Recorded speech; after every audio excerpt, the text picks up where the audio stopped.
Good morning all. എല്ലാ ദിവസവും രാവിലെയുള്ള പ്രീ മാർക്കറ്റ് റിപ്പോർട്ടുകൾ കിടക്കാം. ഇന്നലെ നമ്മൾ കണ്ടത് ഇന്ത്യൻ മാർക്കറ്റിൽ വലിയൊരു സെൽ ഓഫാണ്. BSE കമ്പനീസിൻ്റെ മാർക്കറ്റ് ക്യാപ്പ് ഇന്നലെ ഒരു സിംഗിൾ ഡേ കൊണ്ട് 7 lakh ക്രോർസ് വൈപ്പ് ഔട്ടായിപ്പോയി. എല്ലാ സെക്ടറും ഇന്നലെ റെഡിൽ ക്ലോസ് ചെയ്തു. വലിയൊരു പാനിക്കായിട്ടുള്ള സിറ്റുവേഷൻ ഏറെ നാളുകൾക്ക് ശേഷം മാർക്കറ്റിലുണ്ടായി. പ്രധാനമായിട്ടും ഈ വ്യാഴാഴ്ചയാണ് US നിന്നും ഇൻട്രസ്റ്റ് റേറ്റ് കട്ട് തീരുമാനങ്ങൾ വരുന്നത്.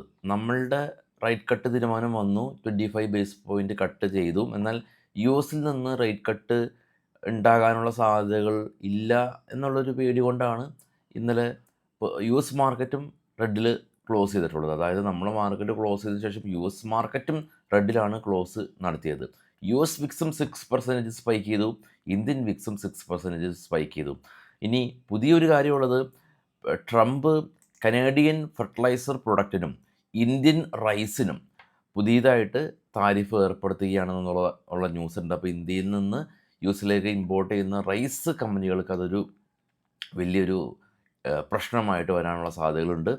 ഇന്ന് നമ്മൾ മാർക്കറ്റ് ക്ലോസ് ചെയ്തതിന് ശേഷം ഏറ്റവും താഴെ കാണാം, ഇന്നലെ US വിക്സ് 6% സ്പൈക്ക് ചെയ്ത്, നാസ്ഡാക്ക്, ഡോ, അതിന് മുകളിലുള്ള 3 യൂറോപ്യൻ മാർക്കറ്റ് റെഡിൽ അവസാനിച്ചു. ഇതിൽ ഡാക്സ് ജർമ്മൻ മാത്രം ഫ്ലാറ്റായ രീതിയിൽ അവസാനിപ്പിച്ചു. ഇപ്പോൾ ട്രേഡ് ചെയ്യുന്ന മാർക്കറ്റാണ് Nikki, KOSPI, Shanghai, S&P AX 200.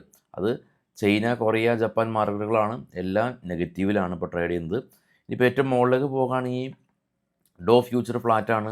ഏറ്റവും ടോപ്പിലേക്ക് പോകുകയാണെങ്കിൽ നിഫ്റ്റി ഇൻഡിക്കേറ്റ് ചെയ്യുന്നത് 25,961.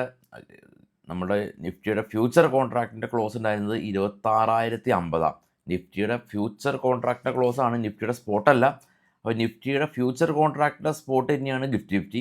അപ്പോൾ അത് തമ്മിലുള്ള വ്യത്യാസം നോക്കുകയാണെങ്കിൽ ഏകദേശം ഒരു 60 പോയിൻറ്റ് മൈനസാണ്. അതായത് Nifty as of now indicate ചെയ്യുന്നത് ഒരു 60 പോയിൻറ്റ് ഗ്യാപ്പ് ഡൗണിലാണെന്നുള്ളതാണ് കാണാൻ സാധിക്കുന്നത്.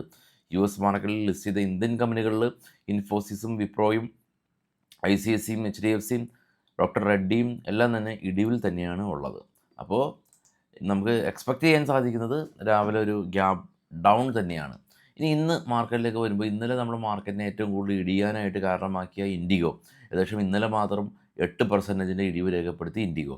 അപ്പോൾ ഇന്ത്യൻ എയർവേസ് കമ്പനീസിൽ 60% വിപണി പങ്കാളിത്തമുള്ള കമ്പനിയാണ് ഇൻഡിഗോ.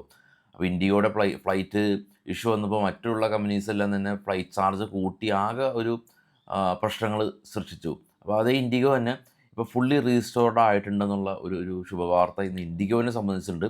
പൂർണ്ണമായിട്ടല്ല, അത് കാരണം കുറച്ച് ദിവസങ്ങളിൽ എടുക്കുന്ന ഒരു പ്രോസസ്സാണ്. പക്ഷേ കമ്പനിയുടെ ഭാഗത്തുനിന്ന് ഫുള്ളി റീസ്റ്റോർഡ് ആയിട്ടുണ്ടെന്നുള്ള ഒരു ന്യൂസ് ഉണ്ട്. വെൽസ്പെൻ കോർപ്പ് കമ്പനിക്ക് കേസിൽ നിന്നൊരു കുറച്ച് ഓർഡർ കിട്ടി.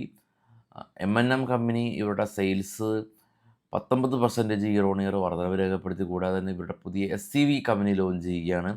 ഫിജിയാം പവർ കമ്പനി ഇവരെ സംബന്ധിച്ച് 97% ഇയർ ഓൺ ഇയർ ഇവരുടെ പ്രോഫിറ്റ് ഉയർച്ച കൈവരിച്ചു. ICICI ബാങ്ക് ആവട്ടെ ICICI പ്രൊഡൻഷ്യലിലെ സ്റ്റേക്ക് അക്യൂർ ചെയ്തു 22,140 കോടി രൂപക്ക്. ഫിസിക്സ് വാല നെറ്റ് പ്രോഫിറ്റ് 41 കോടി രൂപയിൽ നിന്ന് 72 കോടി രൂപയിലേക്ക് പ്രോഫിറ്റ് ഉയർന്നു എന്നുള്ള കുറച്ച് ന്യൂസുകൾ മാത്രമാണ് ഇന്ന് നമ്മൾ കളക്ട് ചെയ്തിട്ടുള്ളത്. കാരണം മാർക്കറ്റിൻ്റെ ഒരു സ്ഥിതിഗതികളനുസരിച്ച് നമുക്ക് മുന്നോട്ട് പോകാം. അപ്പോൾ കോഷ്യസായിട്ട് തന്നെ ട്രേഡ് ചെയ്യാൻ ശ്രമിക്കുക. നിഫ്റ്റി ഓൾ ടൈം ഹൈയിൽ നിന്ന് ഒരു പൊടിക്ക് ഇടിഞ്ഞപ്പോൾ തന്നെ പ്രതീക്ഷകൾ കൈവിട്ട അവസ്ഥയിലാണ് ഇപ്പോൾ നമ്മളുള്ളതെങ്കിൽ ചിന്തിക്കുക, വലിയൊരു ഇടിവ് വന്നാൽ എന്ത് സംഭവിക്കും. അതുകൊണ്ട് തന്നെയാണ് നമ്മുടെ പോർട്ട്ഫോളിയോ റീബാലൻസിങ്, ഡെപ്റ്റ് ഫണ്ടുകൾ വേണമെന്നുള്ളത് നമ്മളിപ്പോഴും പറയാറുള്ളത്. അപ്പോൾ എല്ലാവർക്കും വീണ്ടും ശുഭദിനം. വൈകിട്ട് 7 മണിക്ക് കാണാം. ഇലക്ഷൻ തിരക്കുകളൊക്കെ ആണെങ്കിലും കാണാൻ ന്യൂസ് ചെയ്യാനായിട്ട് തന്നെ ശ്രമിക്കാം. Thank you.